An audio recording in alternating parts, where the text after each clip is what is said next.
계속적으로 땅 분배 얘기를 좀 보고 있습니다. 아마 쉽지 않으실 것 같지만은 저희가 그 가운데서 영적인 진리들을 좀 나누고 있는 중이기도 합니다.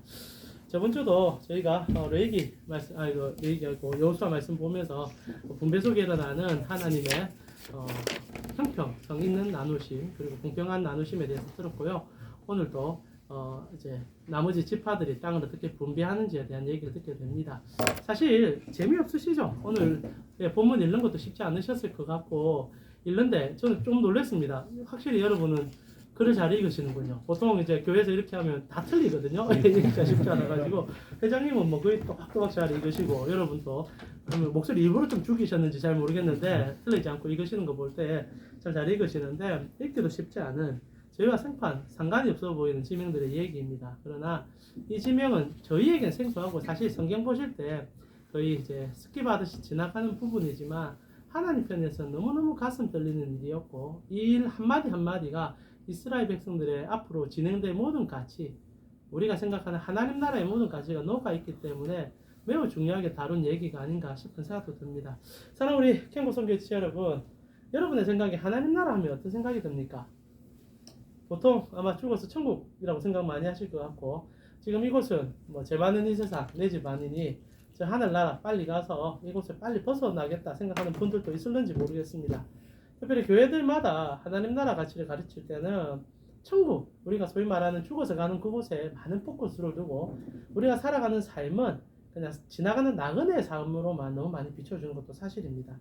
성경은 그렇게 얘기는 하진 않거든요. 물론 우리가 나그네의 삶을 사는 건 맞습니다만은 나그네로서의 삶도 중요하다는 겁니다. 그래서 성경은 굉장히 현실적이고 우리가 이 현실 속에서 하나님 나라의 가치를 이루어야만 또 죽었을 때도 하나님 나라의 가치를 이룰 수 있다 얘기합니다.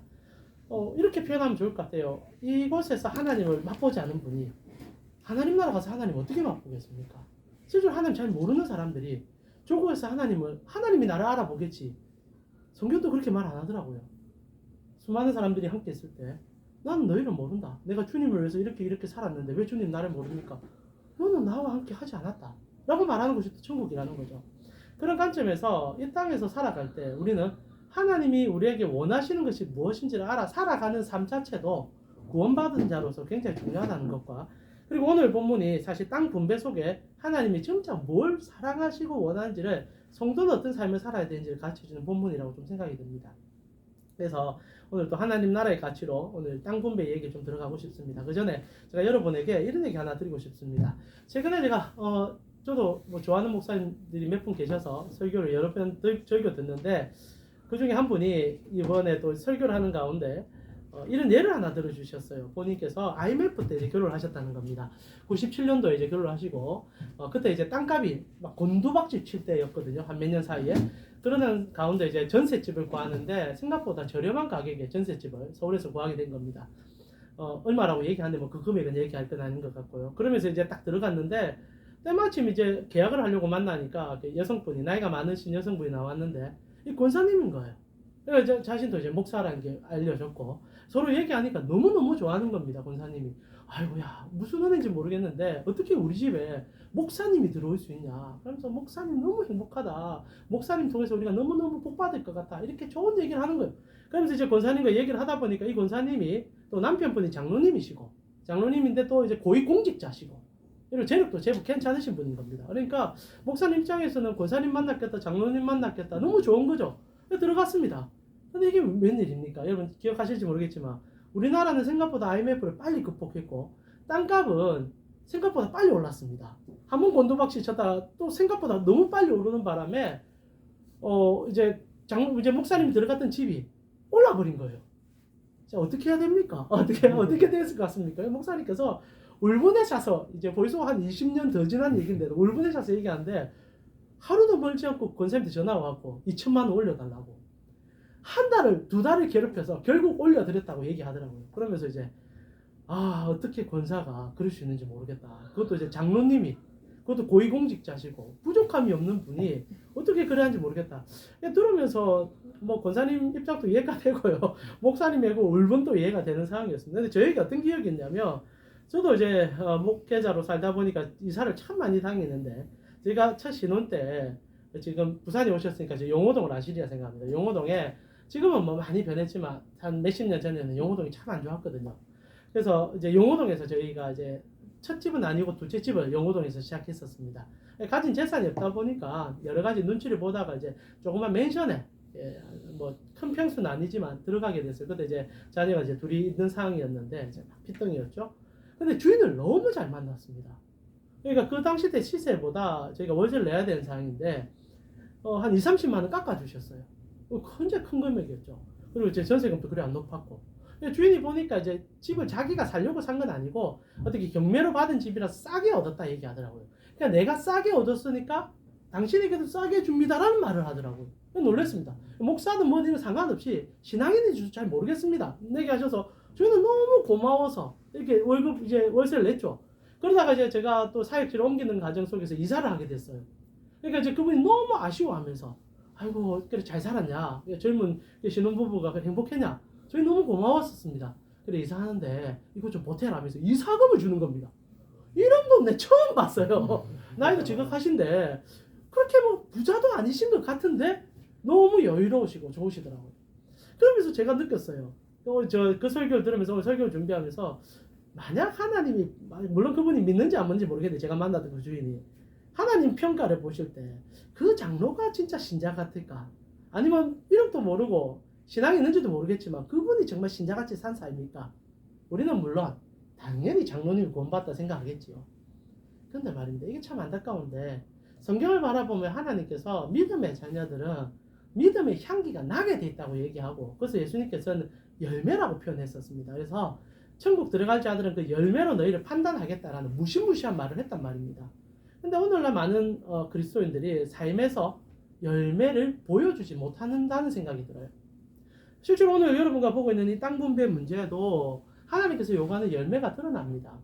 여러분, 하나님께서 어떤 열매를 원하실 것 같습니까? 하나님이 원하는 열매는 심플해요. 딱 두 가지를 원하시는데, 첫 번째는 하나님을 내 몸같이 사랑해 주길 바라고, 그리고 내 이웃을 또한 내 몸같이 사랑하길 바라는 겁니다. 하나님 정말 사랑하시고, 그리고 하나님 사랑을 너무나 깊이, 특히 예수 그리스도의 십자가에 한량없는 은혜를 경험한 사람은 이웃을 바라볼 때 그 사랑으로 살아가는 삶을 보여줄 때 주님은 헌금 많이 했냐, 아니면 여러분이 뭐 교회상에서 헌신했냐, 그거 안 물어볼 것 같아요. 정말 나를 사랑했느냐, 내 아들 독생자 예수를 사랑했느냐, 그리고 사랑했기 때문에 너도 사랑하는 삶을 살았느냐, 그거를 우리를 평가하지 않을까 싶습니다. 이런 말에서 오늘 본문과 상관없는 얘기지만 저희가 참 많은 실수를 하는 것 같아요. 교회 안에서도 하나님 나라의 가치를 좀 잘못 가르쳐지는 것 같은데, 하나님 나라의 가치에는 모두가 더불어 함께 행복한 사회를 꿈꾸는 사회입니다. 그래서 하나님께서 이 땅에 하나님 나라를 펼쳐줄 때 이제 여호수아를 우리가 보고 있는데, 사실 싸우는 얘기 반, 땅 분배 얘기가 반이에요. 그래서 우리로서는 너무 재미없는, 오늘 본문도 재미없잖아요. 이 얘기를 하나님은 너무나 가슴 떨리게 얘기하는 거예요. 왜? 모두에게 땅을 주고 계시니까. 이게 너무 가슴 떨리는 거예요. 전쟁도 중요하지만 이제 사랑하는 자녀들이 배 안 굶고 이 땅에서 눈치 안 보고, 그리고 더불어 함께 여유롭게, 여러분 사람도요 너무 없으면 나누기 힘듭니다. 좀 여유가 있을 때 나눌 수 있는 마음이 들더라고요. 하나님은 기본적으로 여유를 주고 싶었어요. 그래서 땅을 강제적으로 다 분리를 시킵니다. 그리고 공평하게 여러분 한 사람 한 사람에게 1000평씩 나눠주는 거예요. 이스라엘이라는 거대한 나라에 200만 명제는 뭐 장정 60만이라 따지면은 가장이 60만 명 아닐 겁니까? 그들 한 사람 한 사람에게 개인의 소유를 다 나눠준 거예요. 땅을. 그게 지금 여러분이 보고 있는 이 장면입니다. 무슨 얘기입니까? 하나님께서는 주시는 분이시고 그 주심이 너희에게 넉넉함과 여유로 서로를 돌아보시는 은혜로 나아가라. 그래서 땅을 다 나눠주면서 하나님이 요구하는 게 뭡니까? 고아와 가부와 잃어버린 자를 사랑해달라. 내가 돌아봐야 되는데 내가 너희를 택해서 돌아보게 만들어주겠다. 선우가 밖에 있는 게 아니에요. 주시고 여유를 가지고 좀 사랑해달라, 이 얘기를 하셨다는 거죠. 근데 이 관점은 우리가 해석을 잘 못하는 것 같아요. 뭐 간단하게 얘기하면 말라기 3장에 보면 저도 뭐 어떻게 설교해야 될지 참 늘 헷갈리는 본문이긴 하지만, 주님께서 말라기에 11조로 나를 시험해봐라.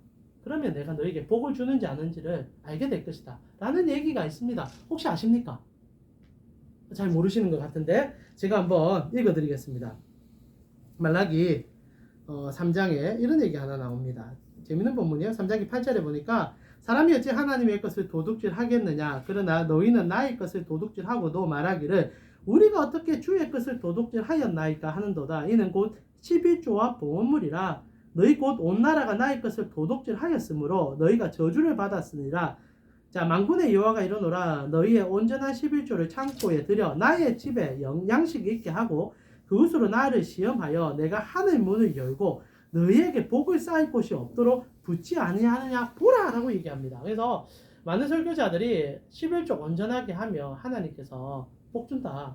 특별히 하나님께서 유일하게 시험해보라, 자신을 시험해보라 할 때 얘기로 이 얘기를 던집니다. 근데 이게 문제가 있어요. 하나님이 11조라고 얘기할 때 여러분 이거 한번 물어봅시다. 11조 안 하면 하나님께서 여러분을 찾아가서 11조 가져오시는 분일까요? 저는 어릴 때 봉사님 때 그런 얘기 들었어요. 특히 제가 대학생 때 섬겼던 우리 교회 담임 목사님은 11조 못하면 하나님께서 아프게 하고 병원에 보내가지고 그 금액만큼 찾아간다 하더라고요. 그런 줄 알고 정말 열심히 11조 했거든요. 그래서 아이스크림까지 계산해가지고 11조 하고 그랬는데 제가 신학하고 나서 그 목사님 다시 찾아가고 싶어요. 이 거짓말쟁이야. 하나님 11조 안 한다고 여러분은 뭘 하지 않습니다. 근데 하나님이 화를 내는 11조가 하나 있어요. 오늘 여러분이 읽으셨던 말라기 본문 같은 경우에 하나님께서 11조의 책임을 물어보는 본문은 분명합니다. 근데 이 11조가 뭐냐? 히브리 원문을 보게 되면 이게 일반적인 11조가 아니에요. 그 히브리 원문을 보게 되면 더 정관사가 붙어있는 하라고 붙을 수 있는 하 11조가 되어 있습니다. 이게 무슨 말이냐면 그 11조라는 거예요. 그러니까 11조의 종류가 있는 거죠. 그리고 어떤 11조를 안 했을 때 내가 이리도 진노했고 이것 때문에 내가 쫄딱 망하게 된 거다라고 얘기하는 거죠. 그럼 어떤 11조냐? 그리고 혹시나 11조 종류 있는 얘기 들어보셨습니까? 목사들이 이런 얘기를 안 해주는 것 같아요. 저도 목사지만은 11조에는 세 가지 종류가 있는데 그 중에 뭐 오늘 나눌 것은 가장 중요한 가치인데 3년에 걷는 하나의 11조는요 구제 11조입니다.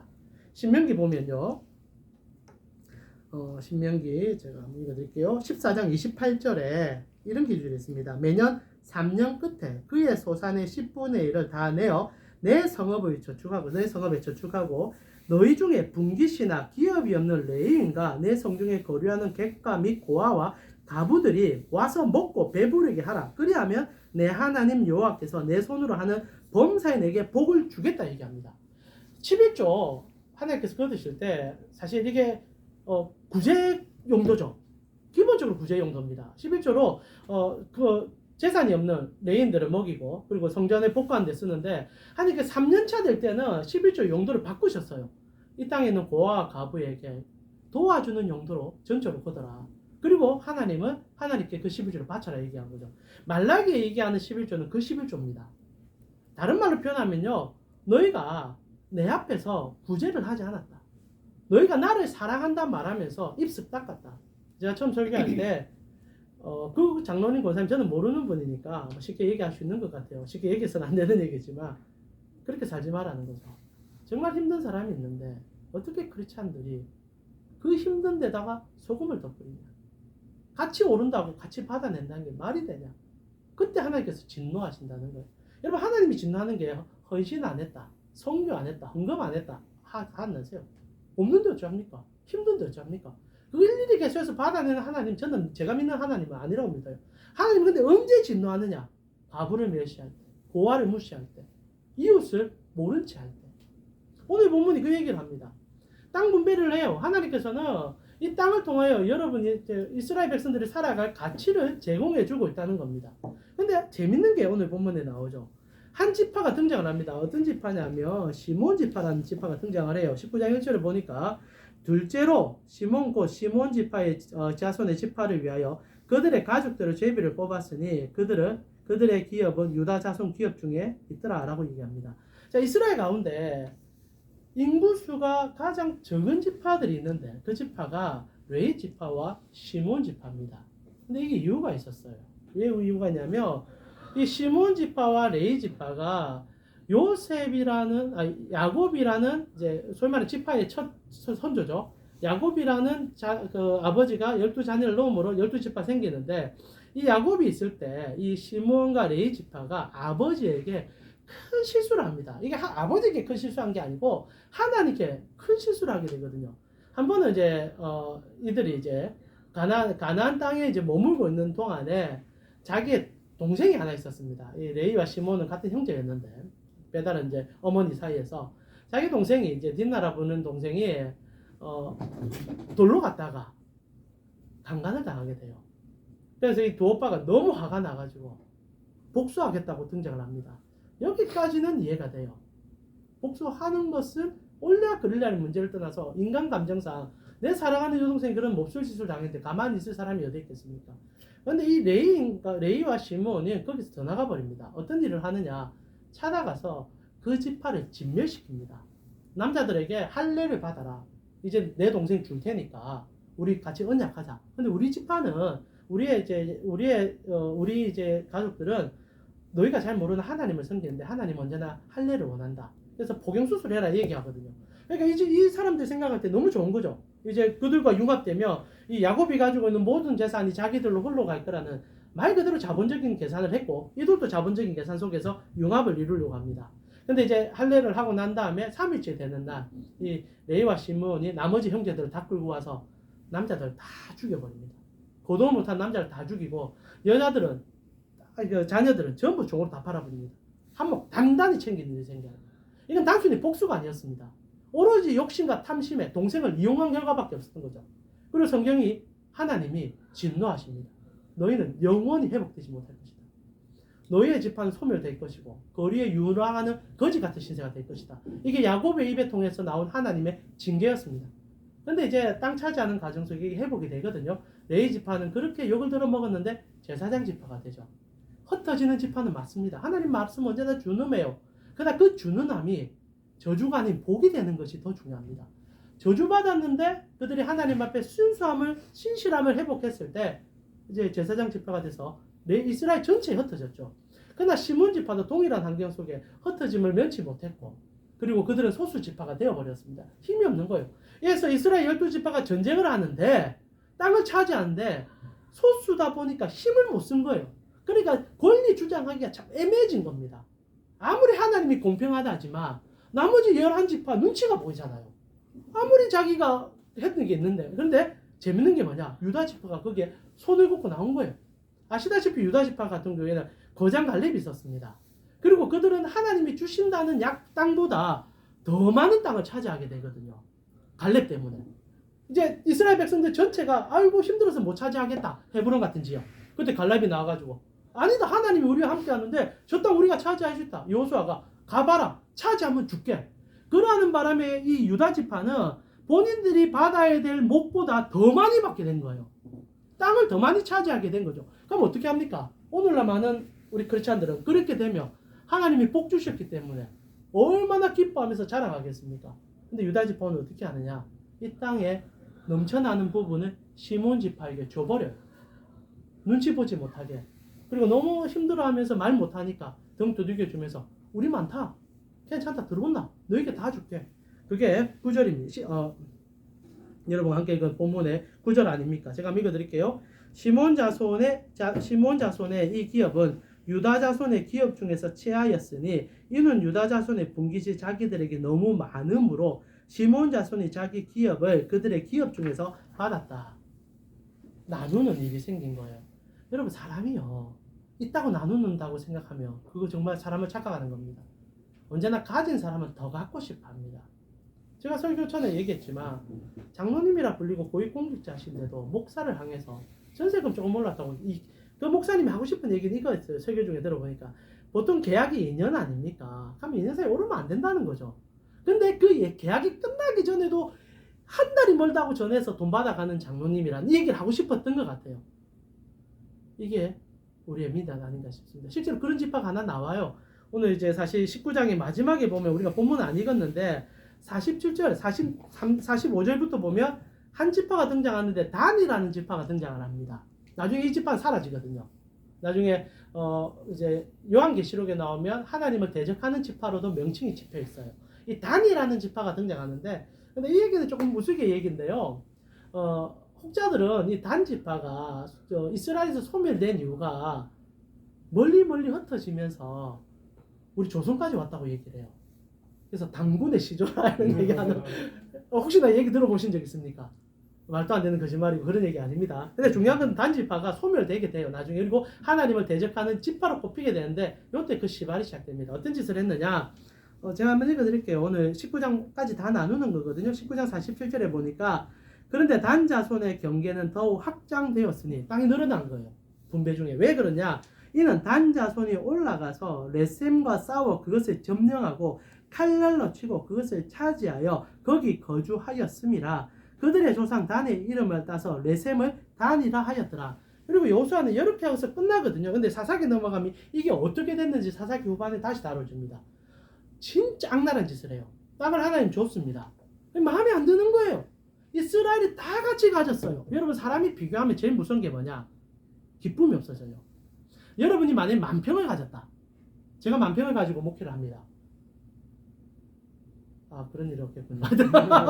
그렇다 생각합니다. 근데 우리 회장님이 옆에서 이제 개척을 하셨어요. 근데 회장님이 어떻게 부모님 잘 만나가지고 12,000평을 가지고 제 옆에 교회를 건축할 겁니다. 여러분 만평이면 교회가 가질 수 있는 그 땅도 아닐 뿐 아니라 그곳에 뭐가 부족한 게 있겠습니까? 근데 옆에 한 교회가 12,000평을 가졌다. 목사들도요 분노를 가집니다. 야, 뭐가 내가 못 나가지고 한편 복을 못 받아서 이래 됐냐 이런 얘기 하거든요. 단지파가 하나님이 주신 땅이 있습니다. 모두가 공평해요. 적지도 않고 많지도 않습니다. 그러니까 불만이 생긴 거예요. 그래서 하나님께서는 가나안 땅을 점령할 때 7 족속 외에는 차지하지 말라라고 못을 박으셨거든요. 여호와의 전쟁이 범위가 정해져 있었습니다. 하나님께서 무조건 차지하라는 게 아니라 딱 정해진 범위 안에서 차지하려 했는데 이들이 북으로 올라가서 하나님이 말도 하지 않은 그리고 잘 살고 있는 결국 전도에서 변화시켜 줄 한 영혼의 땅을 진멸해서 피를 흘리고 그 땅을 차지해서 자기 것 삼아 흥청망청 살았다라는 게 오늘 기록의 끝이에요. 자, 오늘 설교를 마무리하면서 똑같이 땅 분배를 하는데 한 지파는 조금 여유가 더 생기니까 떼어서 줍니다. 근데 한 지파는 똑같이 받았는데 만족하지 못하고 쳐들어가서 빼앗습니다. 성도에게 동일한 환경은 언제나 주어진다고 생각해요. 천국은요, 여러분 속에 있습니다. 언제 생깁니까? 내 옆에 있는 사람이 이웃으로 보여질 때 그게 천국이 되는 거예요. 근데 내 옆에 앉은 사람이 경쟁자요, 밟아야 되며 저 사람이 죽어야 내가 올라가겠다고 생각하는 그 순간부터 지옥은 여러분의 삶에 들어옵니다. 하나님 나라 어려운 게 아니에요. 쳐다보고 힘들어하고 지쳐있으며 손 한 번 잡아줄 때 그곳에 하나님 나라가 임하는 거예요. 힘들어한다? 아이고 잘 됐구나. 돌아보십시오. 진짜 여러분이 예수 십자가의 피로 다시 한번 회복된 사람인지. 물론 우리 마음에 모두를 사랑하기는 힘듭니다. 그러나 여러분이 캠코 직원 안에 들어갔을 때 밉비는 사람이 있고 밉상인 사람이 있습니다. 저도 목회를 하다 보면서 많은 목사님들 가운데 정말 쳐다보기 싫은 사람도 있어요. 그러할지라도 한 번쯤은 주님의 마음의 여유를 좀 가져주시고 특별히 연말에 하나님의 마음을 가질 때 이 유다 지파처럼 특별히 여러분 혹시나 남에게 좀 나누어줄 부분이 있으시면 좀 더 나누어주시고 좀 더 사랑할 부분이 사랑해 주셨으면 좋겠고 특별히 각자의 교회에 돌아가셨을 때 여러분의 청년들 가운데도 힘겨워 안 챙길 수 있으면 한 번 떠들게 줄 때 여러분의 마음속에 유다 지파와 같은 하나님 나라가 생성되는 거죠.